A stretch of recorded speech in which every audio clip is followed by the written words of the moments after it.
Welcome to Get to Know, the podcast that brings you creative careers unfiltered.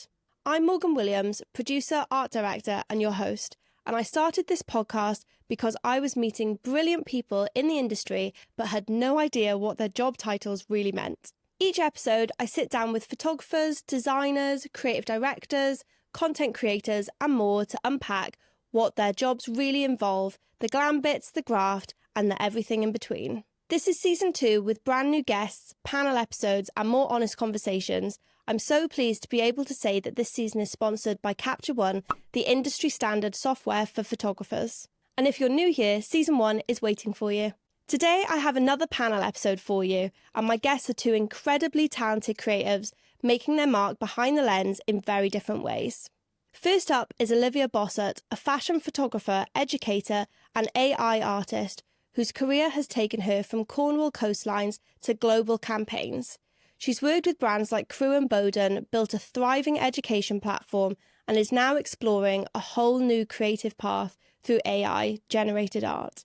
Joining her is Lily Sadin, a London-based photographer and digital operator, whose career began in the studio and has since taken her everywhere, from assisting on commercial shoots to shooting editorials for the likes of Harper's Bazaar, Malaysia, and Notion. She's known for balancing the technical side of production with her own beautifully raw visual style. In this episode, we dive into different routes into photography, the reality behind the job titles, and what it takes to carve out your own space in a creative industry that's always evolving. Let's get to know Olivia and Lily. Before we dive in, a quick favour. If you're enjoying the pod, please hit subscribe. It's completely free, helps more people like you discover the show, and means I can keep bringing you honest, inspiring chats with some of the most exciting creatives out there. Thanks so much. Now, let's get into it. Let's start off because everyone has like a bit of a different interpretation of specific titles. You're both photographers, but I'd like to hear from each of you just like a bit of a top line, what that means to you. Maybe talk a little bit about like your niche. So yeah, maybe start with you, Olivia. Yeah. I am a fashion photographer, primarily. I also do a bunch of other things as well. You do. You are a proper multi-hyphenate. Yeah, I definitely dip my toes in lots of different things.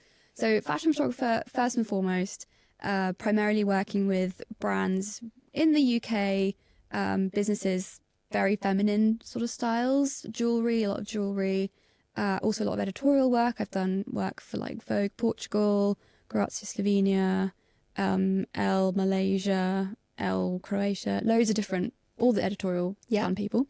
Then I also teach online, so I have an online education business, which is called Olivia Bossert Education. Teach all the business side of the fashion photography industry because it's pretty hard to break in from the business side. And no one teaches you that stuff. No, there's a lot of teaching on lighting and the technical side, what camera to buy. Yeah. But nothing really about how to market yourself, how to get clients, how to price yourself, things like that. So that's what I do. And then I'm also now dabbling more with AI and mixed media. And I'm currently working on creating a body of work that is much more would be considered fine art. And that's been really fun for me to play with so far. Yeah, and it looks really good. We'll chat more about that in a bit, but that's amazing because you're not shying away from all this like new technology. AI is a big word for everyone that people are scared of in the creative industry. And I think how you're leaning into that is really, really good. So we definitely will talk more about that after. But yeah, Lily, tell me from your point of view, what does photographer mean to you? Yeah, so I am a photographer as well. I shoot fashion and portraiture mainly. And I also do editorial and commercial. I've shot for Harper's Malaysia, Wonderland, Notion, and I've worked with, my clients would be like churches. I did a Pandora job the other day. I work quite a lot with BAFTA. Yeah. And yeah, but I also do other stuff. So I also work as it's digi op, and so I work with Olivia a lot. Yeah, and amazing. What I do is I will manage her files coming in when she's shooting and organise them and do the backing up and stuff like that. So I do that as well. I sort of came into the industry that way. But in the last 18 months, my photography is kind of picked up a lot, and I'm sort of driving that forward more. Yeah, cool. So let's take it back a little bit then, so I can kind of understand how you both got into photography. Do you want to talk me through early years, kind of what started you off on this career path? So I grew up in Switzerland, and I was doing an art project. I was probably about 15 years old. Always been very creative, but had never picked up a camera before. And I was doing some research for an art project at home, and I landed on the website Flickr. Is I remember Flickr. Throwback. Really old days, showing my age. It's pre-Instagram, and there were kids my age at the time who were uploading photos that they'd taken, and they were really good. And I was like, oh my goodness, it's a thing. Like, I can take a photo and it can be art? What? And then I'd kind of linked the fact that I wanted to work in fashion, and I always said to my mum and my dad, I really want to work in fashion, but I still at that point didn't know where I was going to fit in. I didn't really, I couldn't draw. Like, I wasn't interested in sewing. I still can't sew a button. My husband does all the sewing at home. I wasn't particularly interested in journalism, but I loved magazines. So when I found photography, I was like, oh, wow, this is how I go and work in fashion. It's by taking the photos. I love that. So from that point on, it was obsession. And I started off by taking self-portraits in my bedroom, just teaching myself how to use a camera. Didn't show anyone, just uploaded them to Flickr anonymously. Oh, okay. Yeah, I know. You can still go and find them if you really want to go digging. Maybe I will. They're not good. But yeah, that was really my start. And then I went on to... I moved from Switzerland to the UK and went and studied at Falmouth University, did a 3-year fashion photography degree. It was the first year of the fashion photography degree in Falmouth. And then lived in Cornwall for a few more years and moved up to London in 2020 to be like really go for it even more. Yeah. Okay, yeah, over to you. Tell me about your early years, how you got into photography. So my mum gave me a camera and I went on a walk and I took an absolutely banging picture of a horse. And my whole family was like, oh my God. Love like, that. look at this picture, it's amazing. And I was like, oh, so easy. And so basically I was like, oh, I could do this again. And then I think my focus has always been people, just because I find people quite interesting. And I sort of had the same approach of like wanting to make people look good. So I think that's kind of how I got interested in it. I do vaguely remember having one of those like toy cameras when I was living. I was born in Belgium, and when I was living in Belgium, I had a little toy camera, and I think I've always been kind of like interested in imagery. And then basically just kept taking pictures of my friends, doing all that, and then doing art as well. I do a lot of drawing and hobbies. I've got a million hobbies. And then I went to uni, went to Coventry, did 3 years plus a year in Madrid, a sandwich year. And then I went straight to a studio as a studio assistant in North London, Big Sky Studios. Did a year there because I'm from the north, so I had to kind of get a full-time job just to like live. Yeah, of course. I came to Big Sky Studios, did that, and then I basically went freelance and had met most of the people that I met on set, and then just kind of did a bit of production, did a bit of assisting. All the while I was teaching myself stuff, like things that I'd seen on set. I was kind of not mimicking, but like, learning from it and then trying to apply stuff to my own work. And so I became an assistant and a digital operator and basically a lighting assistant. And I've done that for like 5-6 years, and I still do it now. But in the last 18 months, my photography has kind of picked up a lot more. So I've been shooting for clients. I still definitely assist a little bit, and mainly digi-op, to be honest. Yeah. And I find that it's quite handy. I do it with people that I'm familiar with now.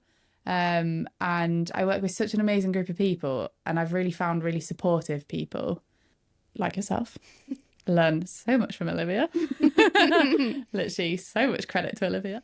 But so many supportive people, and that's been the best bit. And now the focus is like kind of full on for photography. I've got like a mentor and stuff, and So yeah, that's how I got into it. Yeah, awesome. I love how it's like very different Very different. Yeah. paths as well. But I guess one of the similarities is you both went to uni. Yeah. So what was the name of your course, Lily? I think it was just like photography. Just Like, it was photography. just, yeah. And then yours was specifically fashion Yeah. photography, wasn't it? Yeah. So what would you say is like the main takeaway that you had from uni? For me, it was time to half be an adult. Yeah, Like, Yeah. kind of ease into being an adult while still feeling like I had the nurturing of school. Yeah. I'd also moved abroad, so for me it was double whammy of change. Yeah, of It was course. quite intense. And to Falmouth, which is, really far away from everything. yeah, and Loved it. quite quiet there, isn't it? Like, Yes. very beachy countryside. Seaside town, Yeah. very quaint, very very simple, but suits my personality. I'm very introverted. Right. I actually don't love cities at all. Like I could come in and go out again. Very Sure. happy to do that. So I think if I'd gone to uni, and I actually applied to London College of Fashion to go and do the fashion photography degree there, I didn't get in. So if I had, I would have probably moved to London. And I don't know how I'd have coped. I don't think I would have enjoyed it as much. Who knows? You know, you never know. But Falmouth actually announced that degree the year I was doing my foundation year. Yeah. While I was there, and it was almost like it was meant to be. So I stayed there and I did that. I didn't learn anything about the business side of things, which is why I feel so passionate about what I do, because I was kind of thrown into the world of being a photographer with no clue of how to actually get work and make a Totally. living of it. Yeah. They tried. Like I don't blame the university. It's difficult to teach this sort of stuff, and unless you're doing it and it's moving so much and it's changing so much, how can you know what to tell a bunch of 19, 20-year-old kids? This is how you go and make a living. So the main thing for me was gaining independence and learning basic studio skills as well. Yeah. They did teach us loads of the technical stuff and stuff I still use today. I think of, oh yeah, I was taught that at uni. So Yeah, Yeah. definitely. I mean, I actually did a degree in photography as well. And yeah, I agree. Like, I learned a lot about studio lighting, Yeah. all that kind of stuff. But the actual how to go out and make money from it was lacking in my Yeah. course as well. And I think it's lacking in a lot of courses. So yeah, what was yours like? Mine was like broadly the same, to be Yeah. honest. Yeah, it was kind of a lot of theory, which was great because I do think it influenced, you know, how I create bodies of work and stuff now. Sure, yeah. But yeah, it wasn't very, there was nothing sort of practical in that sense. And I actually went back like a bunch of years later, maybe like 3 or 4 years later, and ended up kind of teaching little like mini classes on like yeah. how to, you know, what's the next step sort of thing. Because I remember thinking I was so lost after, like, I didn't know what to do. So I basically told everyone to be a photo assistant. yeah. Because that is just But that's how a you great learn. way of getting into it. Yeah, exactly. Yeah. Like, it's how I've learned everything since uni. Absolutely. And it's quite like a common path to do as well. So I went back and sort of taught that. But I think for me, the biggest thing I took from uni was, like you said, the independence. Because Yeah. you do just, I was such a little sheltered baby growing up in the north. For sure. And yeah, so you know, got to play around with like the dark rooms, the studios, the kit, all of that. Because my course was so broad, you could actually like you could kind of explore most topics that you wanted to explore, as long as Yeah, it that's fit in nice. with like the brief or whatever. Yeah. Nice, yeah. And I think that's when I sort of realised I really enjoyed fashion. And it's also where I realised I had like a really strong passion for sustainability. And that has kind of been a big part of my own photography now. So I think it's more the self-discovery that I took out of uni, Yeah. and the free MacBook, which at the time helped me make my decision. Oh my gosh, totally, yeah. You just mentioned sustainability. So talk me through how that influences or impacts your work that you do now. Yeah, so it's like a weird, I've always had a bit of a weird conundrum with it, because I'm so interested in fashion and I shoot fashion and I work for commercial clients. But I read a book at uni called Fashion to Die For. It was written by Lucy Siegel, and it really like changed my views on fashion and like opened my eyes to the dark side of it, basically. Right. And then since that day, I haven't bought any new clothes it's been about 8 years. I know. And I think weirdly, I literally bought some yesterday. Probably need to read that book. I did have to buy a pair of pants because I split them on set once. Oh, I remember this story. We can go on to that later. So, yeah, and I think I've had a weird little... I think because I'm so interested in fashion, but then I'm so at odds with like my moral compass on it, that weirdly makes me feel better about shooting fashion. And like I definitely shoot, you know, not particularly sustainable brands and stuff because I'm early days in my photography career. Like I don't really have that position. I'm not in that position where I can pick and choose always. It definitely makes me feel a bit better. But yeah, so I think my interest in sustainability is now kind of driving the sort of direction I'm going in my work.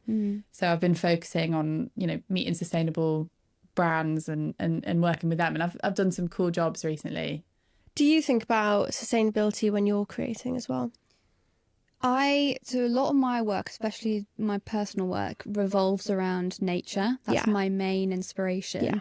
So whilst I'm never going to say that I am interested in sustainability 100%, I wouldn't call myself an expert on the subject. So my way of doing what I can is by trying to get people to pay attention to the natural world. Yeah. I try and infuse something to do with nature in everything I do, just to draw people's attention back to it and be like, just look around you because it's beautiful. Yeah. And I live in the middle of the countryside, so it's always around me, and I really do pay attention to the changes in the season, and I love noticing that sort of the leaves are coming out on the trees and what's coming out first and when the bluebells are out, and that all inspires every single shoot I do. Every single piece of imagery I ever create comes back to mostly flowers. They're my biggest I see that a lot in your work. Yeah, and I'm doing a lot more. I'm very interested in animal conservation, and I sponsor Tiggerwinkle's Wildlife Trust. If anyone wants to give anyone a lovely, great charity, they're amazing. They rescue hedgehogs and they're wonderful. So yeah, I that's where I try and do my bit for sure. Is just drive that attention back to the natural world. Yeah, definitely. So you mentioned a little bit about style as well. So talk me through how you kind of developed your style, and did it start developing in uni, or do you think you left uni with a style, or has it evolved even further since then? It's changed so much over the years, but it also hasn't. So I can look at photos I took when I was 15 and see teeny little minuscules of what I do now in those photos. It's really interesting to look. And I can also see over the years where I've got distracted and it's gone the other way, or it's been influenced by stuff I've been looking at too much. Yeah. And I've not felt more in tune with my style ever than I have now. I really feel like I've figured out what it is that I create that's very obviously me and can only come from me. Yeah. And I think it's taken a really long time to get there, but it's taking all the elements of me from over the years and just mushing it all together into one like ball, and it just kind of comes out. Yeah. Yeah. How would you describe your style then? Very creative. Yeah. Which is not something I would have said before, which is really interesting. Okay. Yeah. Why wouldn't you have said it before? I never thought of myself as a very creative person. I don't know why. This is like, we're getting into trauma here. Yeah. God, this is therapy. Yeah. I don't know why I thought that, but I've always thought I wasn't very artistic or very creative. Like I was just good at faking it. Right, okay. Whereas about 6 to 9 months ago, I really just decided I was going to let myself just do whatever I wanted. Yeah. And I've gone, oh, wow, I'm very creative and very colourful. Nature, always. And then there's always now some kind of extra medium. So I'm now mixing, whether it's AI work or it's photos, I'm literally mixing them with other mediums. Yeah. So paint, pencils, pastels, collage, whatever it may be, I'm fusing it all together, and that's, I think, what my signature is now. Yeah. Yeah, brilliant. I think you're probably one of the very few people that I see kind of mixing all of those mediums as well.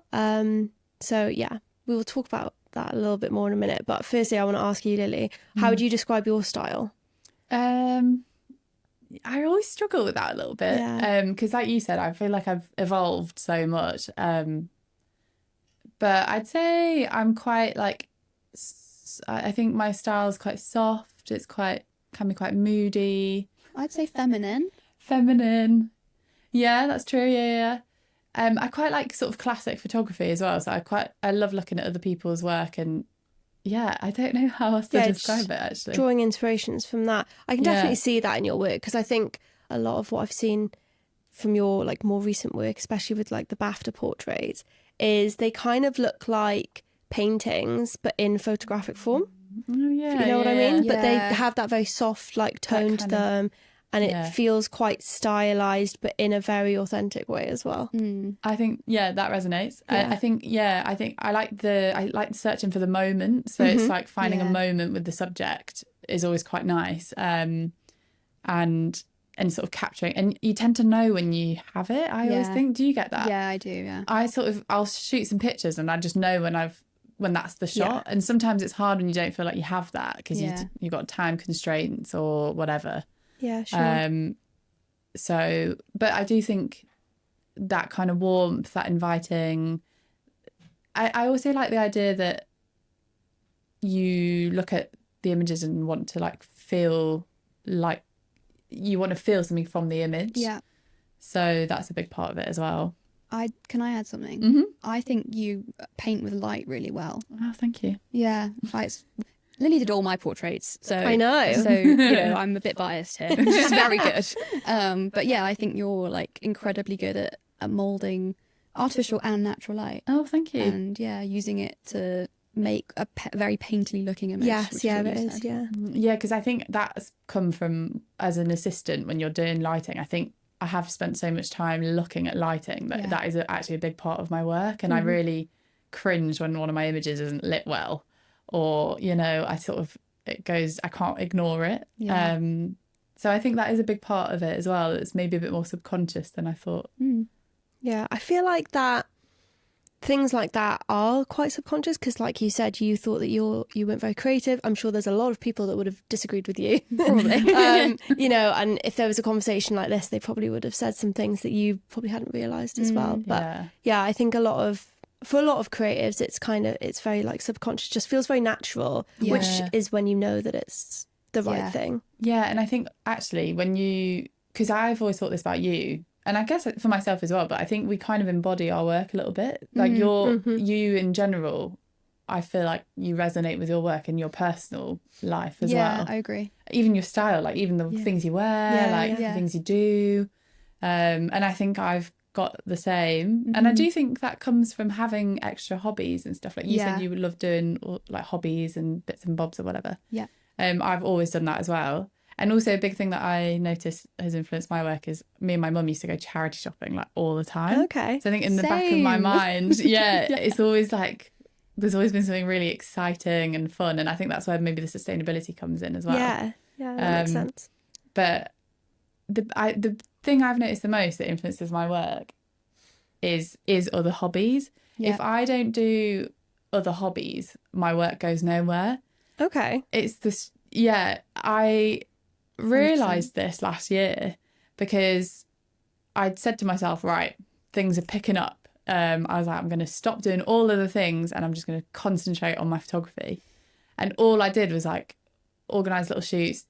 And then I got to a point where I was only shooting and not doing anything else. And I really hit a bit of a wall and just wasn't really getting creative or enjoying it as much. Was it like you were just running out of sort of ideas and like I was running out of juice. Bit. Yeah, that's it. And then I actually had some kind of personal stuff going on as well, but I took off a bit of time. Like I think it was 6 months or something where I just didn't shoot. I just was assisting. Yeah.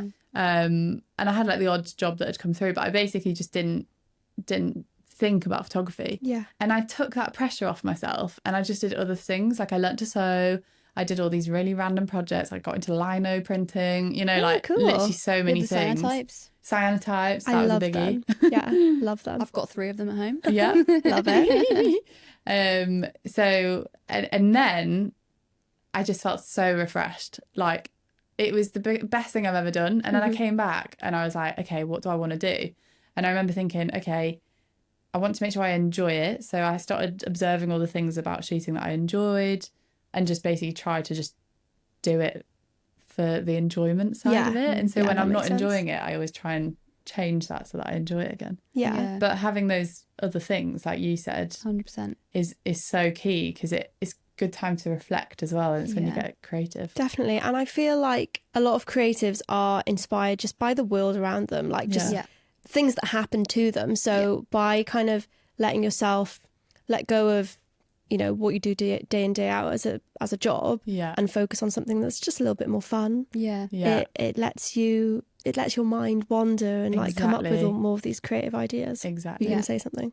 I just think that our work is a reflection of ourselves. Yeah. And you see that in all artists. And it's the same with us. Like, if we don't live life, we don't have anything to say. Yes. If all our life is just work, there's no point. So it gets a little bit boring. there's just nothing. There's nothing about us. So what do we have to say if we don't do anything other than work? For sure. So I think it's really important to go and do other things. Like, I love Formula 1. Has nothing to do with my work. I'm obsessed. But, you know, it gives me something completely different to think about and talk about and be like interested in. And I love reading, and I read a lot of books, and that's a good one. They also really feed into my inspiration and my brain's having some quiet time. And I'm flooded with ideas at the moment. Like, I cannot stop getting ideas no matter what I do, and it's because I'm just doing all these different things. And I'm also having a bit of a break myself at the moment from shooting personal work, just making other things, because I don't really know what I want to shoot this second. Fair. So I'm shooting client work, but I haven't really shot anything personal since the new year. And it's been a really nice break for me to do that. When you get all these floods of ideas, what do you do with them? Are you just frantically writing them on your phone or I write them down. I write them on my phone, and then I've got my own little like art studio at home now. So I have a really big pin board, and I just write them all down on the pin board. Nice. Have you read Big Magic by Liz Gilbert? She talks about how ideas pick you to like come into you. Okay. And if you don't act on them quickly, they will leave and find someone else to do them for them instead. Very like magical thinking. It is, but I do kind of agree with it. They do just come. So I am also conscious that I can't just write an idea down and not act on it. You have to act on it at some point. So I regularly look at it and go, does that still feel like something I want to act on? And if it doesn't, I will let it go. Sure. Yeah, I get woken up in the middle of the night with ideas. Often, sometimes in dreams, and I'll literally wake up in the middle of the night and I'm like, and then I sort of have to get a notepad out and have to write them. But that's I think I struggle a bit with I get really excited. I don't know if you get this as well, but I'll get so excited that I can only see one thing. 100%. And then if it doesn't happen, I sort of don't want to look at it again. It's the strangest thing. Like, I put so much effort into it, and then it's almost like I get a bit of a crash from it. I do think I'm a little neurospicy. So I think maybe that's got something to do with it. But I think that's a bit of a power as well, like having that kind of ability to hyper focus, but doing it in a way that's not like gonna destroy your life. Yeah, for sure. But I think channeling those things, so noticing when you're good at coming up with ideas, what helps you come up with ideas, and like, you know, the settings you need to be in and stuff. I think that's helpful. It's self-awareness. Yeah, for sure. What other kind of things inspire you? So obviously we've talked about like hobbies and world around you, but are there any, I don't know, resources that you use specifically, or like social media or anything like that you go to be inspired? I go to a lot of the art galleries in London when I can. And I don't go that often, but I'll go like maybe twice a year and just go on my own. I think that's really important. And just look at artwork. Sometimes it's old stuff, sometimes it's modern new stuff. And that doesn't necessarily spark an idea initially, but then sometimes down the line I'm like, oh yeah, I remember seeing that thing. And now it's been sort of floating around in my brain for a while, and ideas come from it. For me, I get most of my ideas when I'm walking the dog. Oh my gosh, same. Like, it's when all my ideas... Just out for a walk, I'm like, ping, ping, ping. Hell, I don't have a dog. Well, I don't have a dog either, but if I just go for a walk, ping, ping, ping. Yeah. Walking the dog, I walk a lot because I've got a very active dog. So we walk twice a day, and I listen to a lot of podcasts, but even when I'm listening to podcasts or if I'm walking around, that's when the ideas just sort of come. So just I think for me, it's just listening to them and letting them come in and then writing them down, drawing them out as well. Yeah, drawing them out. I always do that as well. I sort of have to visualize it to know what I mean. Yeah. So what are you drawing? Like the kind of set or what the final image would look like? Just like I'd make a little box and then I do a box. Like draw in it what I've got in my brain, and I write notes around it so it makes a little bit of sense, because I might forget what I've been trying to get across, but it does really help me. I do exactly the same. There we go. That's so little interesting. boxes everywhere. Yeah. Oh, cool. Yeah. So I want to talk a little bit about assisting, because you've obviously done a lot of assisting. But Olivia, did you do any assisting when you were starting out? None at all, because I lived in Cornwall. Yeah. And there was no one to assist. So I had to just figure it out. Yeah. Okay, we're going to come back to that. But firstly, so you obviously did a little bit of like lighting, and now more so you're focusing on like the digying side of it. Is that right? Just jumping in quickly to thank the sponsor of this season, Capture One, the tool trusted by professionals around the world and the one I've relied on since day one. Whether I'm producing a shoot, working on edits or reviewing on set, it's always Capture One that I'm opening first. If you want to give it a go, and you should, you can get 30% off for the first year of the all-in-one subscription with code Morgan30. It's valid until the 1st of June 2026. Full details and the link are in the show notes. Now, back to the episode. So I still do both. I think my preferred one is digying. Okay. Just because I find that I work better. Well, not better. I just prefer it. Yeah. As a digi, because I like being quite organised in my files and doing all that sort of stuff. So I guess it's the slightly nerdy side. So I prefer doing that. But yeah, I've been assisting for like 5 years. Yeah. And I do think it's such a good way to get into it, because like you said, there's so many ways of getting into it, and you've gone a very different route. Yeah. But I'd say it's probably the fail-safe way of going, because you sort of learn from everyone around you. You get technical, you can learn a bit about the business side through people you work with. You also get to see really subtle things like client etiquette and, things like that, like on-set etiquette. Also networking, I've met all the people I work with Definitely through that. I think that's one of the biggest things from assisting, is just meeting people. Meeting, like stylists, makeup artists, all that sort of stuff. And I think there's always I always get a bit stressed on set, because I never want to overstep the photographer's toes. You don't want to get on set and be like, hey, and then look like you're stealing clients or whatever. Yeah. But as long as you're kind of doing it in a nice way, like meeting other creatives on set, I think is like totally fine. Oh yeah, for sure. And I feel like there's always like the assistants then sort of band together to create their own work, and then it's like then they become the the leads on the set with their own assistants, and then it's like a new generation, and kind of exactly does that, which is quite nice. I've assisted a lot in food and drinks stuff. More lifestyle-y based, and that I feel like has influenced my work quite a lot, because when you shoot things like lifestyle, it's quite narrative based, and that's actually influenced my work quite a lot, because now I sort of, when I shoot, I tend to think in a more narrative way. So I think assisting in different types of photography is a big help as well, just definitely to see what you want to do as well. So could you just briefly talk me through the differences between a lighting assistant and a digi-op? So on small sets, they're kind of one and the same. It's all budget dependent, of course. Yes. So you'd be expected to do a bit of lighting, bit of digi, which if you're doing it on a small set is largely just managing files and Capture One. Making sure they're organized, making sure that the job is backed up on the hard drives, checking on the exposure, the images and stuff, and maybe adding a grade if that's a thing. The focus. I was just thinking focus.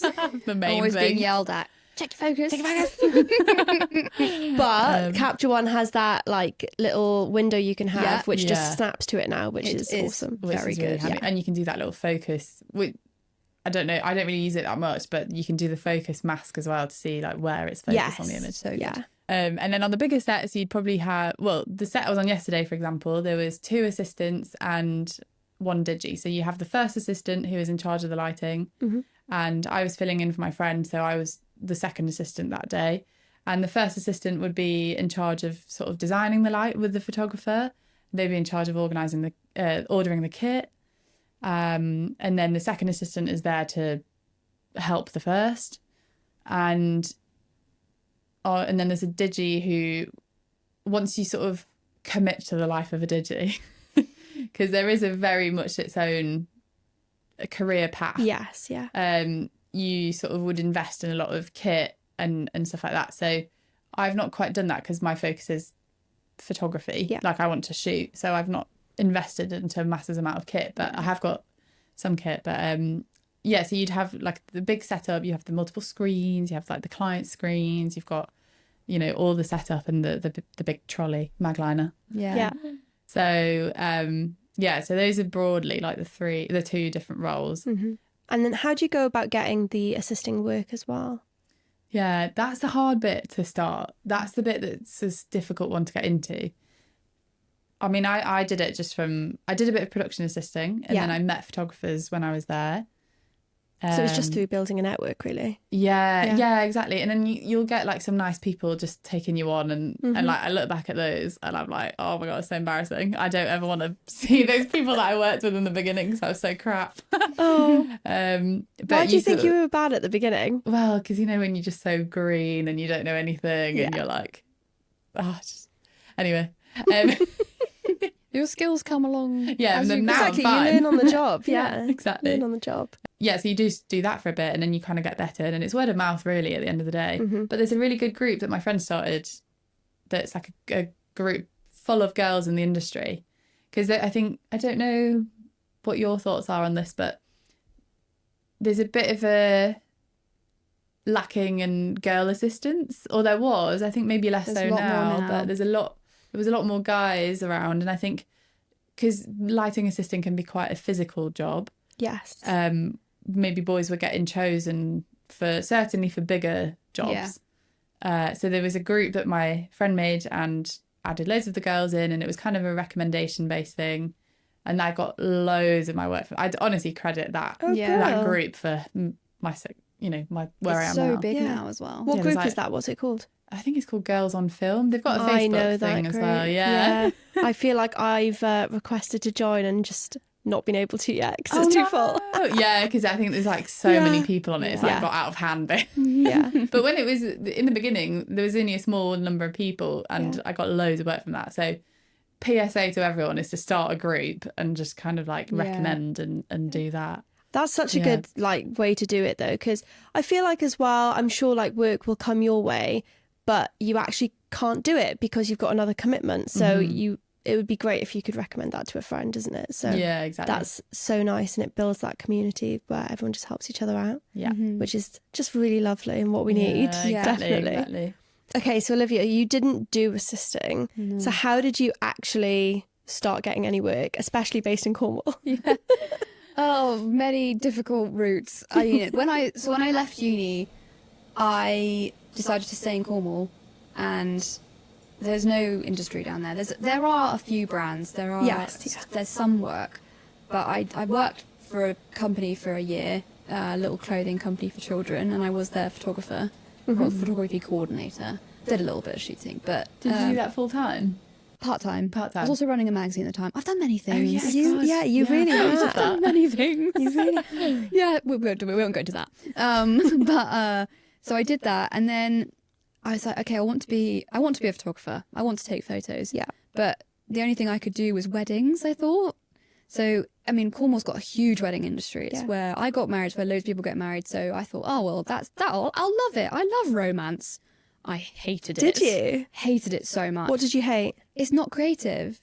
Fair. It's documentary. It's not at all what I expected it to be. Yeah. I liked the first moments, like the ceremony and all the fun bits at the beginning.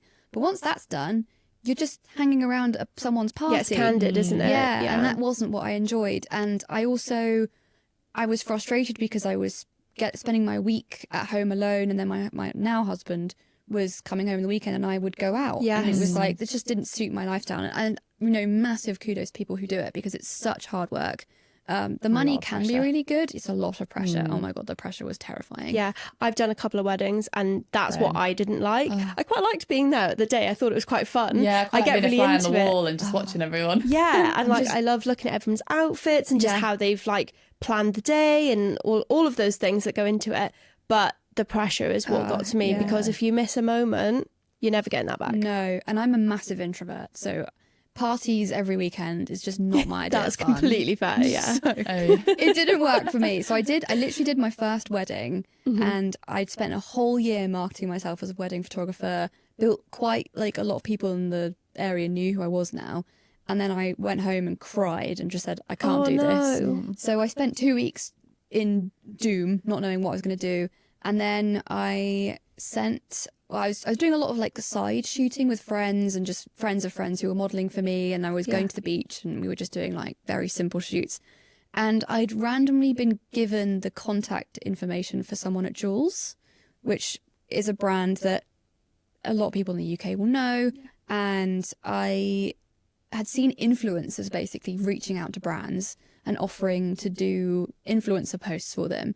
So I thought, well, why can't I do that? I'm a photographer. I can take a photo and send it to them. So I emailed the person with no expectation. I just said, I'm doing a shoot next week with a friend on the beach. I'm a photographer. Would you want to send me some stuff to shoot? And they replied in like 5 minutes. They were like, yeah, sure. And it literally blew me away. I just couldn't believe that someone at a brand that was on the high street where I lived was emailing me. So they did it. And I did the shoot and they loved the images. They went on to work with them loads after that. For that first shoot, what was kind of the terms for that? Did you get paid or was it more of a collab? And where did they use the pictures? It was for Instagram. Okay. Very low lift social shoot. We probably shot over an hour and a half on the beach. Right, okay. At sunset one evening. It was just me. Me, a friend of mine who just did some modelling for fun, and a makeup artist who was a friend of mine locally. We all got together. It was just us having fun. We were just playing, but we got free clothes out of it.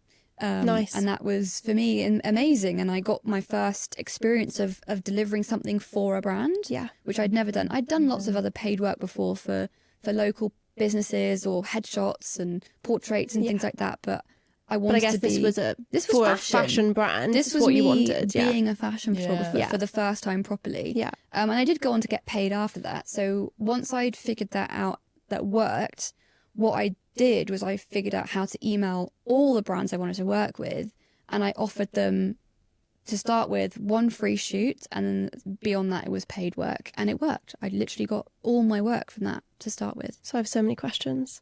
So how did you turn that into paid work with Jules? Like with that first brand, so you did the first shoot, the first free shoot. Yeah. How did you get them to, agree to pay you for it? And what work was that for? Was it for social, or was it like did it go straight to campaign? No, it was always social to start with, because I was in Cornwall. I didn't have any experience on a big set. Yeah, I didn't have any clue what a big campaign looked like. I was shooting social content.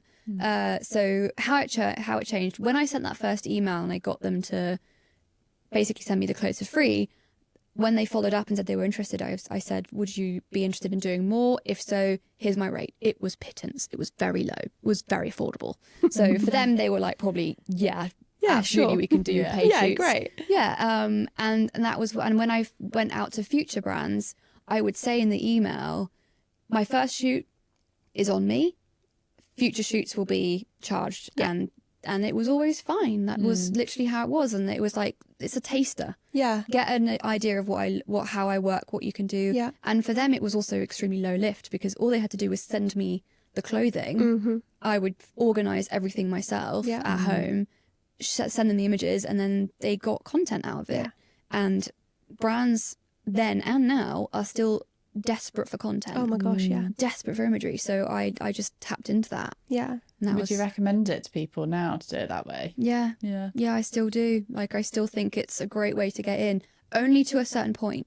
So once you've hit a point where you're like, I've got the experience, I know what I'm doing, you can then just start going in to pitching for paid work immediately. And not everyone has to start with the free stuff. Yeah. That I was young. I was 23, 24, and I had no idea what I was doing. It felt comfortable for me to do it that route, but not everyone needs to. But I think it's a great way for people, especially if they're a bit nervous, not quite sure of themselves. They want to dip their toe in. They want to start having brands they can list and say, "Oh, I've worked with this person, worked with this person," and then feel like they're more confident in themselves. Yeah, it really worked for me. Yeah, definitely. And then my second question was: so you started reaching out to other brands that would like that kind of scenery and fit that vibe that you were shooting. How did you go about getting their contact details? LinkedIn. Yeah? Yeah. I got really good at figuring out the patterns of people's email addresses, because once you've figured out how brands and businesses and companies in general create emails, it's the same. Worldwide. Yeah. Like it's I'm literally... just learning all this. It's like someone's first name with a full stop and someone's last name at thecompany.com. Yeah. If it's not that, it's their first name at thecompany.com. Yeah. And I would just go on LinkedIn, find the person I wanted to email. I'd go on the website of the brand, work out what the email address for that brand was. Like the second half of it. The second half of it. Yeah. It's not always the brand's name. It Yes. sometimes can be the parent company's name. And if you go on any of the terms and conditions or like the cookie settings of any website, they have to list an email address. Oh, that's very clever. Yeah, so you can find the contact information there. And I would just try different formulas of email addresses until I got through, and until I didn't get a bounce back, I knew it had got through. And I would I'd make a note of the email that worked and save it and then keep emailing them. Yeah, I love the graft of that. Yeah, I was going to say that persistence. So good. Didn't have a choice. I was Yeah, living no. so far away. There was nothing else. There was no networking events. There was nothing. But I think that's also why I'm really passionate about teaching about it, because for sure. I speak to people all over the world who are desperate to do what we do, and they don't live in a big city, and they don't live near anything. And I'm like, don't let that stop you. You can do it from anywhere. We have the internet. We can email people, so use it. That's always a fear of mine. It's like, oh, how will I ever move out of London? All the work's in London, but I see you do it all the time. So Literally fine. yeah. Can you talk me through generally how that shoot ran for when you got paid? And I don't know, for a brand like Crew or something like that. Yeah. When they were sending you the clothing down to do a shoot in Cornwall, but it was a paid shoot, end to end, not even just the shoot day, just end to end. Like, how did that whole project, how did you go about doing that whole project? Yeah. So I would have done a free shoot first. So I already had the relationship built. Yes.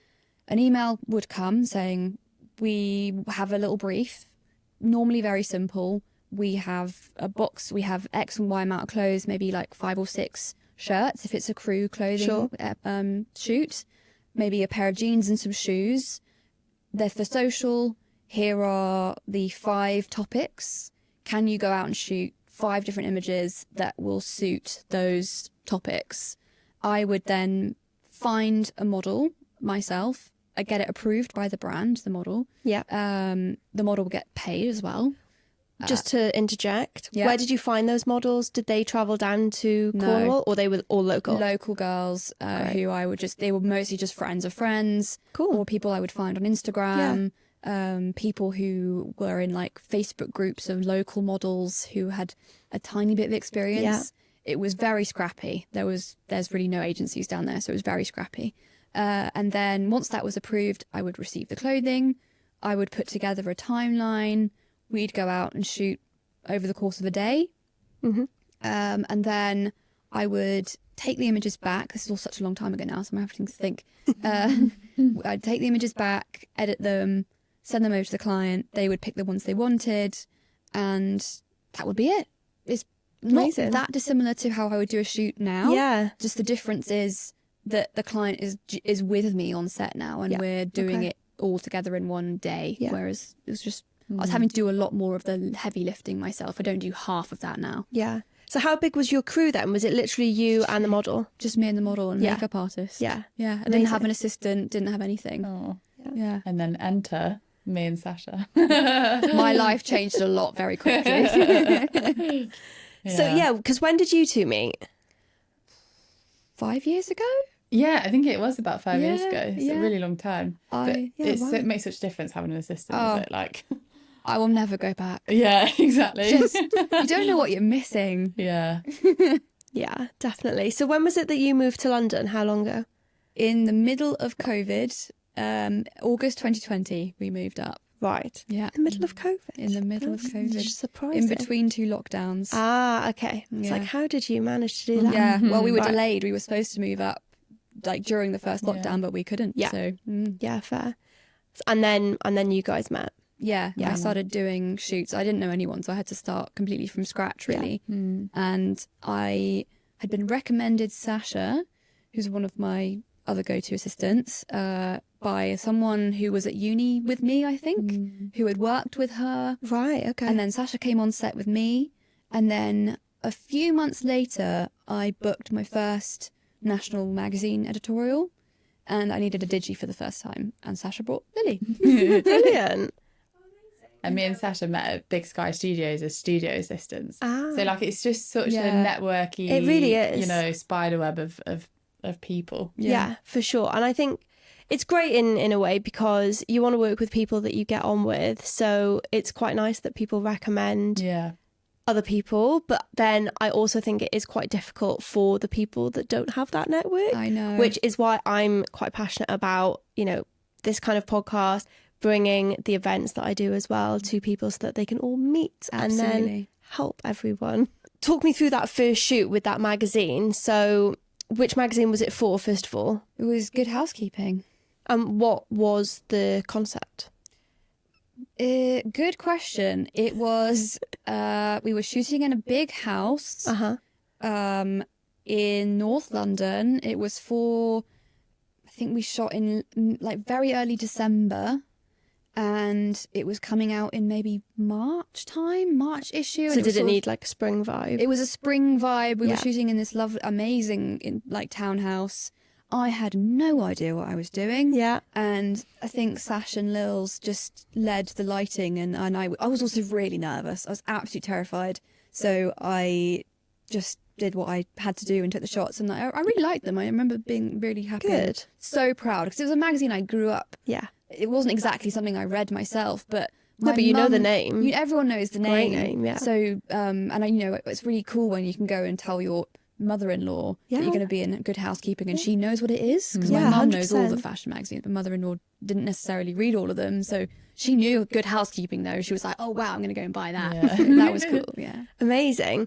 And how big was the production on that as well? Did they have like producers and art directors and set build and all that kind of stuff? Not set build, but we had definitely styling, producer, hair and makeup, digi, assistant, me, Yeah.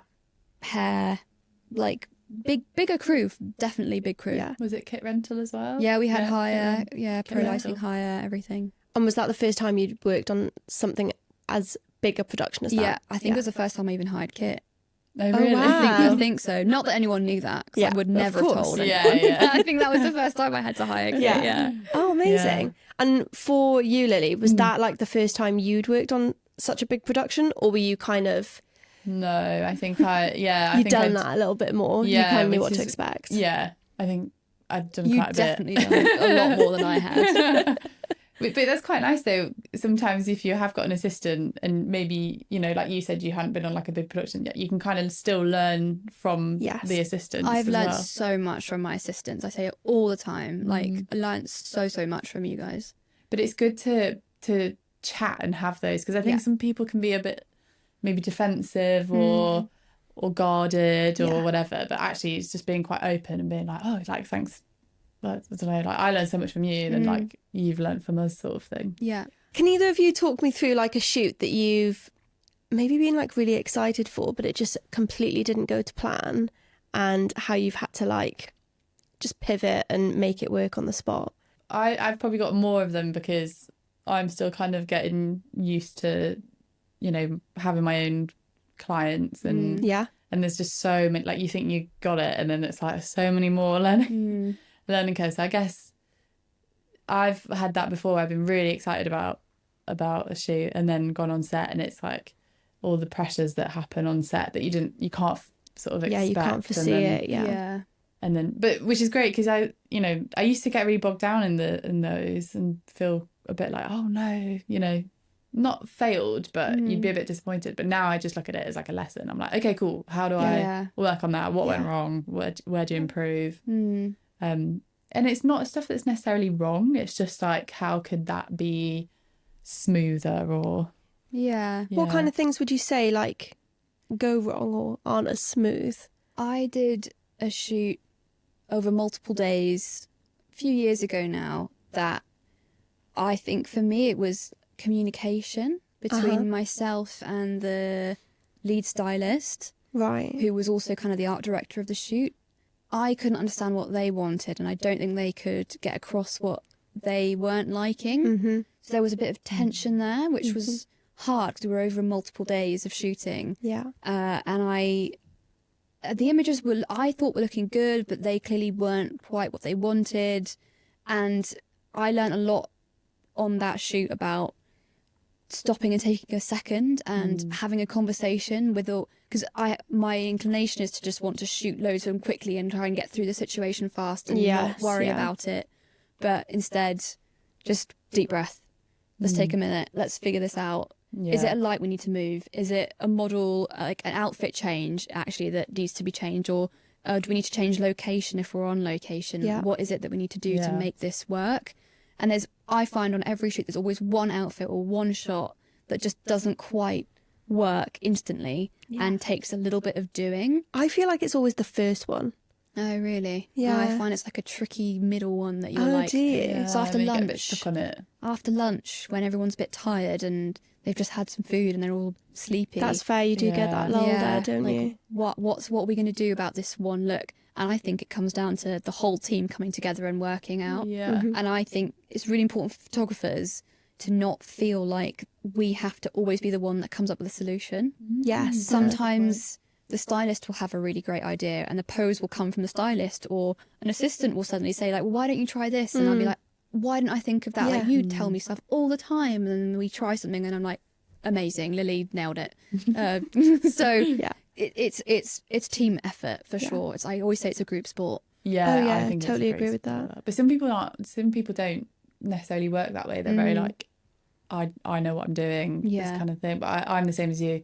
I sort of have to bounce ideas off people. Because you're also thinking about so many things, aren't you? You're thinking so many things. You think the technical side, the sort of client management side, the actual shooting side. Yeah. And actually being creative after a while is quite tiring. Yeah. And you can't always just come up with an idea instantly. It takes a minute, and the ideas will come from chatting. Yeah. Oh yeah, always. I feel like communication is like one of the best things just to like figure anything out, really. Yeah. If there's an issue or coming up with a concept at the beginning, you need to have like a conversation to just be on the same page. So And I think the other thing, which is kind of similar but is managing expectations, I think that's where the biggest thing is, because if you haven't literally ironed out every single thing about the shoot, then that's when you get the miscommunications, because you didn't know they needed that in a high res, you didn't know that they needed this cropped at a certain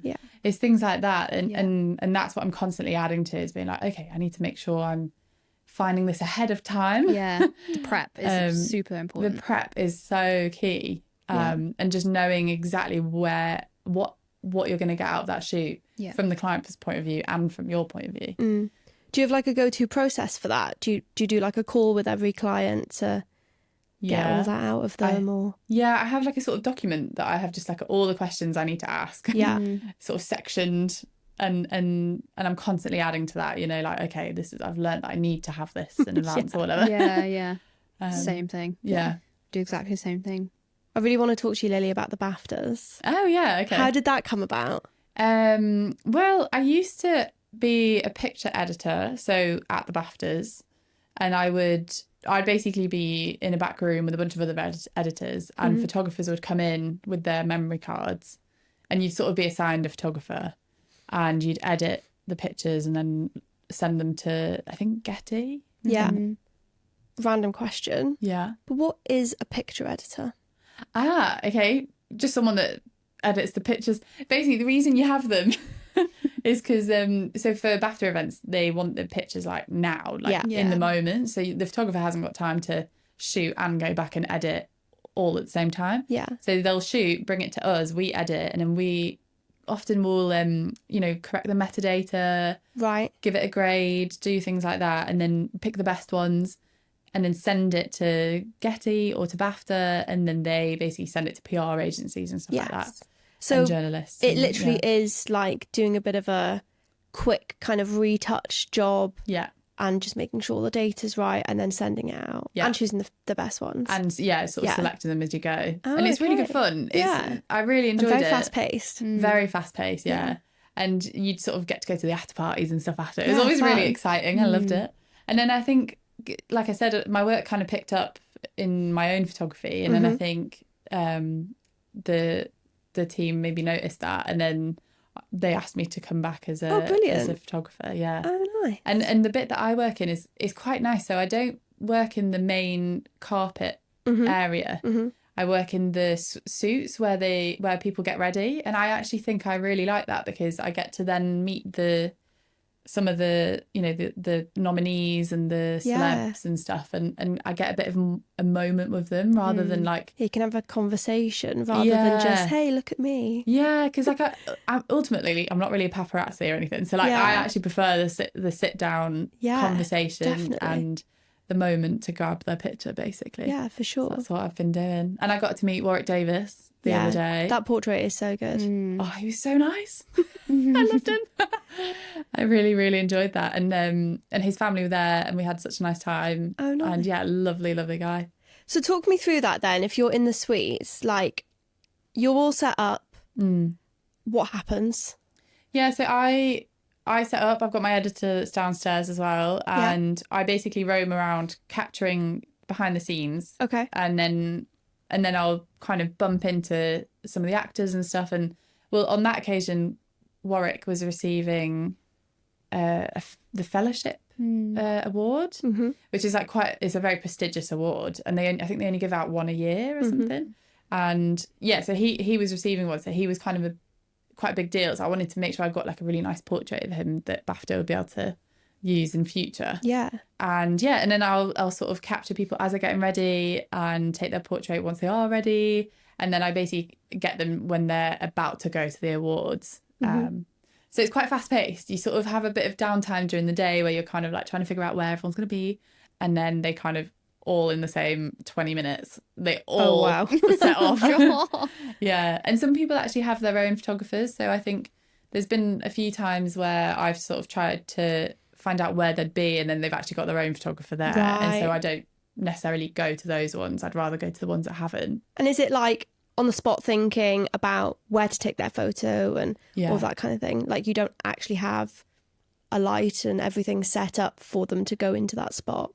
Well, I actually have been bringing lights. I didn't with that last portrait I did because it was such a bright day that I just managed to use the daylight. Great. But yeah, I have actually been bringing a sort of very portable pro photo light with an umbrella and a sock and a stand. And I get my poor assistant, my poor editor, who didn't know they were going to do that day, to like hold the laptop and then like wangle the lights and stuff. I don't really bring like a whole setup because it is just, you have to move around so quick, and it's just me and my editor, and it's just not like conducive to like and people don't really want to spend a huge amount of time. They're so like, keen to get to the awards or whatever. Do you get to pick your editor, or do they assign you an editor? You do get to pick an editor. Okay. And I met an editor the other day called Kim, and he's so good, and I got on really well with him. So I've sort of picked him for a lot of the stuff. Nice. And the whole BAFTA like team is so lovely. I've had the best time working with them. And everyone that works for them is really nice as well. So it's just been a really nice community. Yeah. Oh, nice. You're just talking about equipment as well. So I want to ask both of you, what is your like go-to pieces of equipment? Oh, well, I've just bought a Leica. Nice. I sort of, I feel really fancy. Well, yeah, a camera, just my go-to. Well, now my go-to is my Leica SL2, which I bought secondhand. because like is dead expensive. Mm-hmm. And then I'd say I have like one portable flash with like an umbrella and a sock. I have a Profoto B10 that I bought off a colleague of mine, and that's been super handy. Really portable, really handy. Yeah. Awesome. Yeah. What about you? I've got similar setup. So I shoot on Nikon. I just always have, because that was what my parents had at home when I first grabbed and stole their camera and never gave it back. So a Nikon D850 is my current setup. I haven't switched over to mirrorless for my DSLR, shooting primarily with that. And then similar to Lily, I bought myself 2 Profoto heads probably 2 years ago now, some B10Xs, and they're so lightweight and they fit into that little backpack so nicely that they tend to come on set with me all the time. I actually don't use them as much as I thought I would, because we tend to shoot with continuous light on most sets now, because we're shooting video as well as stills. Yeah. So I don't get as much use out of them as I would like to, but they're so great. And yeah, whenever I do use them, I just think they're so not the most powerful, but they just deliver something great about them. Do you shoot any video at all when you're on those sets, or do they always have a videographer on the set? Yeah, I only direct. I don't actually DOP at all myself. Yeah. I wouldn't even know how to do that. Yeah. I wouldn't know where to start. I feel like it's such a different thing to still imagery. Yeah. It's such a different shift. Like you can't. I don't know how people do it. I mean, I'm still learning to do video, so like I haven't really gone that far down the road. But it is just such a shift, because we're so like instant, you know. It's like a real instant thing, and we think in a frozen moment. In a frozen moment, it's really boggling when you do video. Yeah. No, it totally is. If I get asked to do anything, I do have a DJI Osmo Pocket that I use, and that's just a little tiny vlogging camera thing on a gimbal. Yeah. And I had a client I did a shoot for last year down in Cornwall that wanted some video, and there was no budget for a videographer, and she said, I don't really need it to be very high, they just want some video. And I was like, I can just do some on this if you want. On my vlogging camera. And they loved it. They were like, great, perfect. So you know. I feel like a lot of places just use your phone these days though for social content. It's very UGC. Yeah, exactly. User generated content. Yeah. I had learnt that the other day. Yeah. That's but when I do need, like I did a shoot a few weeks ago and we needed proper big video, I have sort of a go-to DOP that I work with have worked with for many years now. Yeah. So I direct, he shoots, we edit together. I rarely go on set where it is one person doing both. Yeah. Because it's just too much work. Like, it is. I feel like it's too much to think about, as well as handling lots of different equipment and all of that. But the clients are desperate for someone who will do both. Yeah. They love it. So I do know that people who are doing both are booking a lot of work. Mm-hmm. Yeah, fair enough. Just I don't want to do it. So there we go. Completely fair. Yeah. I think one thing I do always do is I always shoot tethered. Sorry. I find it really difficult to. I think I'm so used to seeing it on the screen now. But I mean, I still shoot on. When I do the BAFTAs, it's mainly until I'm doing the portraits where I get more time. That'll be non-tethered, but then when I do the portraits, it's tethered. Yeah. But shooting tethered and actually just capture one. Like, oh my god, I can't live without capture. No. Doing tethered is probably the most go-to thing to do for me. I'd say that's a massive step as well. Like I feel like you go from semi-amateur to proper professional when you actually tether, because suddenly everything just gets so much easier. Yeah, it really does. And it's so important for the rest of the crew to be able to see the images. That's exactly what I was just about to say. Like, it's not just the rest of the crew and the client just has their own view, isn't on your back all the time, needing to like look at the screen. You can't see it properly. No, you can't. Yeah, you can't. And it's important to check like the exposures and all those kind of things. Well, this is what I was just about to ask. What do you actually do in capture? So obviously you're checking all of those focus, exposure, those sorts of things. But do you tend to, like, I know a lot of people at the beginning of the shoot make their kind of grade for that shoot and then add that on for the rest of the day or the rest of that set of images. Yeah. So do you always do that on every shoot that you do? Pretty much. Yeah. And if I have clients I work with a lot, then we tend to save a grade. Yeah. And I keep it as a preset in And my... that's their And then it's kind go-to. of their grade. Yeah. We tweak it every time just Sure. to match the setting and the location, the lighting, but that's pretty much what I do always. And I have got presets on my... that I've bought years and years ago that are just like film simulation things that I use. And again, nothing ever just is one click and done. It's always a bit of a tweak, but we get a basic grade that gives myself and the client an idea of what the final image is going to look like, and it acts as a guide. And then once the shoot's done and I'm editing, then I'll make some tweaks. Sometimes it doesn't need to be a lot. Sometimes it's actually shot and it looks great as is, and it's just a tiny little mini thing. Other times it changes a lot, but yeah, that's how I work. Yeah. I do the same. I kind of do the whole process, to be honest now. Like I import them into there, naming everything. I do the grade. I'm the same. I sort of had some presets that I'd got. I can't remember where I got them from. Me neither. But then developed on those, and now I've got like my own presets that I've kind of made. Yeah. And again for different clients as well. And I retouch a bit as I go. Like if it's just the odd little spot or a bit of dust or whatever, I just do it all on there. Yeah. I rarely use Photoshop. Yeah, same. Although I'm using a very funky AI tool now. Oh, what's the tool? It's called Evoto. Oh, I've not even heard of that one. Yeah, it's like a really, really scarily good retouching software, but it just does it all for you. Oh my god. Yeah, it's very good. Interesting. I've not tried much. I've done the old Photoshop generate fill, and it just randomly adds a face where you don't want it. But apart from that, I've not really ventured, because you've done a lot of AI stuff. Yeah, let's talk about that, because I'm so interested to hear how you even got into it.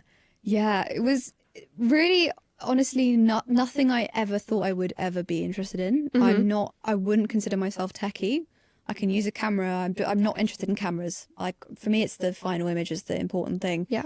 And I've followed this guy for years and years and years called Pratik Naik. I've actually interviewed him on my podcast. I feel like I've heard of him. He's a retoucher and also a photographer. But he started a Facebook group probably in like mid-2023 focusing on AI generative imagery, because he was just interested in it. And I'd seen him sharing posts about it, and I just was like, oh yeah, whatever, not interested, just not for me. And then the more I started seeing it, the more I was like, oh, this is looking quite interesting. And I am someone who likes to know what's happening and how things work and what's going to be coming, especially because I teach it as well. Yeah. So I started paying more attention, not necessarily for me, but just so I knew what was going on. And he released a course late 2023 about Midjourney and how to use it. And I thought, well, I signed up. I just thought, okay, I'll buy that, learn how to use the software, and then at least I know how it works, and I can start. I primarily wanted to use it for mood boarding. That was how I started. I have a very active imagination with lots of ideas, and you can't always find a Pinterest image that's going to sort of capture what you have in your head. So when I realised I could start making mood boards that literally reflected the images I had in my brain, my life changed. So I've been hooked ever since. Brilliant. And did you do any Midjourney courses to understand how to prompt properly? Just Pratik's course. That was the first one. He does go over prompting. Then I've sort of watched loads of YouTube videos and a lot of just trial and error and playing around with it for a long time and seeing what works. And now I've got sort of my formula. I have images that I use as style references that are my images that I've generated, and I that's how I have my style now. Yeah, so talk me through your style. So you tend to do a shoot, don't you? And then you use the images from that shoot and kind of add layers onto them. Yeah, I do lots of different things. So I've done a lot of where I shoot in studio, and then I bring the image either into Photoshop and I use Adobe Firefly, or I take it into Midjourney, or I generate something in Midjourney and then I composite that into it via Photoshop. Okay. So I've done all sorts of different things like that, and then also generating images completely from scratch that wouldn't have otherwise existed in Midjourney, and then I print them out, and then I use the coloured pencils and the paint on top of those. And do you print them on any specific paper, or do you have any specific process for the printing? Because I guess you're creating an art piece there, so that all really matters. Yeah, when I started, I wasn't doing that at all. It was very much just playing with it. When I started the project I'm working on, which is called Artificial Reality, it wasn't meant to be anything. I bought myself a little tiny Canon printer called a Canon Selfie. Okay. And you buy little inserts of paper. Yeah. And it's like a laser printer, so it just does it by laser. And it basically prints you little postcards. And I just thought, oh, that's fun to have. And I bought that, started printing them out on that, and that's how I started painting on the images, was just for fun to play on those ones. Yeah. A lot of the work I did is on that little printer, so they're by no means high quality museum grade archival papers of any kind. They're just little postcards. But since I've moved on, and I still do use that little printer for testing stuff and playing, but I use watercolor paper, archival watercolor paper, which I put into the printer and print onto that. I've also bought just photo paper that I can just use a printer for my printer at home. Yeah. I have recently just got my first like giclée print done of one of the big pieces, which I then painted over recently, and that looks really good. Yeah, nice. Cool. Oh, amazing. Do you use AI at all in any of your work? No, not really. I have thought about it when I was trying to do those cyanotypes a while ago, but I think I've got so many other things to focus on that I've just not had the time or the sort of mental space to like have a go at it. Yeah. But I have been doing multimedia stuff as well. I I got a printer and I did a few things. I did a beauty series where I sort of like printed it out, ripped paper up and like rephotographed it and sort of used the layers to make it interesting. Yeah, I'm not very good at using printers. I did have to invest in a new printer because the printer I found printers so frustrating, and it took me weeks of research to find the printer I now have because it's really boring to watch all these YouTube videos, so I procrastinate on it. I ended up signing up to witch.com, which is like a website that reviews stuff. And it's like a granddad website, basically, like all people who want to like find the best thing to buy. But it was really good, and it told me which one to buy, and I bought it, and it's great. Nice. Yeah. Amazing. Is that the selfie one? No, it's the proper, it's an Epson 850 something. That's the one I've got. Oh, there we go. Snaps. I still haven't figured it out fully. The ink, it's so with hard. the, like, you fill the you ink. refill them. Yeah. Yeah, it's like an eco tank, isn't it? Pretty good. God. That's quite cool. Yeah, it's good, and you can. Yeah, it's quite a handy one. Does yours do A3? No, A4. Well, Oh, I'm jealous. I want it to do A3. I did. You have the to go A3 round. one. It's so expensive. Yeah, I know. I went a bit mad, but my cyanotypes paid it back. So that's There you what go. the whole point of it was. There you But go. So you're both freelance photographers. How do you find freelance life? Because it can be very up and down, quiet patches. How do you cope with the quieter periods? yeah, I freak out. Love the honesty. Yeah. No, I don't. To be honest, I'm quite lucky in the sense that because with assisting, it's a lot more. You get a lot more regular work. I haven't gone full shooting without doing assisting yet, and so I know that that'll be when it will happen. But just the lifestyle of freelancing. So when in my world, it's like it is just very. It's either full on or it's quiet. It's here, there, everywhere. Oh my god, and that I find. I'm quite a routine-based girl, and like I find it quite difficult to juggle. I do too. Sometimes, but I also am so grateful for like the diversity of the job, and I think actually if I had a full-time job where it was like you had to go to the same office every day, the same thing over and over, I don't know if I think I'd go mad. Yeah.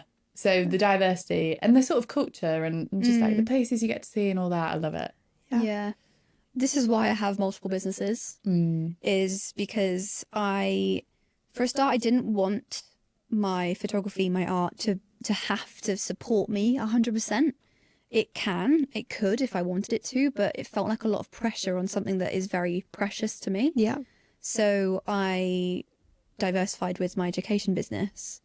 So whenever I don't have lots of shoot work on, I work on the education, and that means I'm never really that quiet. I'm actually constantly busy, which is a problem in itself. But I also struggle when things do get really busy with photo shoots that I'm like, I'm a homebody, I like routine. So I try to never have more than like one shoot a week. Sure, okay. Because for me, that's my limit. Yeah. I can do more, but it's exhausting. Yeah. And you're like shooting, there's so much work leading up to it. Because Yeah. I sort of said that to my mum once, saying like, can't shoot more than however much. And my mum was like, ugh. Try working, But it's so much prep and it's so much production before. Yeah. And so much after, and the pressure of it. Like you're not switching off until the job's done. And so that's so I totally get that. It's a lot of work. Do you both do your own retouching as well?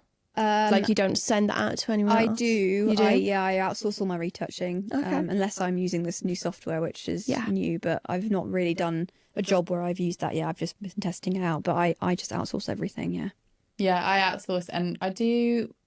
To be honest, my images don't do a lot of retouch. No, only client work. Yeah, it's only kind of like if it's like the background or something that needs doing, and then sometimes when I've been quiet, I've done it myself. But then sometimes I'll outsource. Yeah, that was going to be my next question. Is it more from like a time perspective that you outsource? Yeah. I'd say that's the same thing. Okay. Yeah, or a cost. Like sometimes I'll take the money and do it. Yeah. If I'm quiet, and I could do with a bit more money, I'll do the yeah. But if not, then I'm happy exporting it. So just before we wrap up, I've got the listener round. Oh yeah. So these are questions from some of my listeners, specifically for you guys. Okay, so what's been the most exciting job that you've worked on? I think for me, shooting for Vogue Portugal, you were there with me. Yeah. That was, I felt like I'd really made it then. Yeah, I was like so excited. The clothes were insane. We had a great team. I had like behind the scenes video happening as well because I just wanted to like juice everything out of it as I could. Yeah. And I love the images. So for me, it's still up there. Yeah. I think my favourite shoots, I don't know if I've got one particular shoot, but I think my favourite is when you go home and you're like, I did good. You're like, I love the images. And you're like, that's my favourite kind of shoot. I did an editorial for, is it Harper's Malaysia or something? And actually I shot it just like around my house and sort of in the neighbourhood and stuff. And I was so satisfied with that. I've got loads of really good sort of assisting ones where we've gone on like big trips abroad or stuff like that. I did one in the Amalfi Coast last year. Oh, gorge. And that was so wonderful. Anytime I've been to Ibiza with clients, it's been lovely. Yeah, fair. Take us to Ibiza more. Yeah.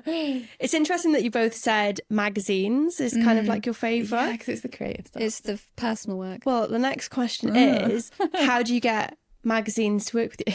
Oh, well. Pitching. Yeah. You've got to reach out. You've got to put together a really solid proposal. And is that a concept proposal? Yeah. Proper, like, templated pitch proposal with with a mood board, with styling references, with makeup, with hair, like going into loads of detail. You've got to paint the picture of what the image is going to look like for them. Yeah. And then don't be afraid to send it out to loads of magazines, because I used to be terrified of sending it to more than one at a time, but there's so many photographers emailing these magazines. Yeah, fair. So send them to as many people as you can, and people that you want to shoot for. That's really important. Just keep doing it. Like, don't give up until you get that first yes. And that's the best thing I'd say. And like, networking as well. So going back to LinkedIn and finding who's in charge of hiring photographers. Who's doing what, who's giving them a follow. Working with cool people as well, like work with, stylists that you get on with well, that you're going to do good work from. And I did one the other day with a stylist friend of mine where we just shot a series. It wasn't for a magazine. It was like I'd moved house and like I'd been away for Christmas and all these different things, and I hadn't shot anything for ages. Like I felt like I just needed something fun to shoot. Yeah. And we just basically got together some nice clothes that she had and shot a little mini series, and it was just, but it wasn't for anyone, it was just for us. But the fact that we can do those shoots and produce good work will show to people. Yeah, it will show to people that you could do that for them. Sort of thing. For sure. So in those pictures, would you, include similar photo shoots that you've already done? Or I've heard some people would shoot the entire thing and then use that test as the pitch to then basically replicate the shoot for the magazine. You I've never done that, but you definitely could. That I would be more inclined to just submit the actual shoot But then I guess it's the clothing. It's pitching the idea and getting the clothing. 'Cause that's the main struggle. Yeah. If I didn't have to get pull letters, I probably wouldn't. I would just do all the shoots I wanted, and that would be it.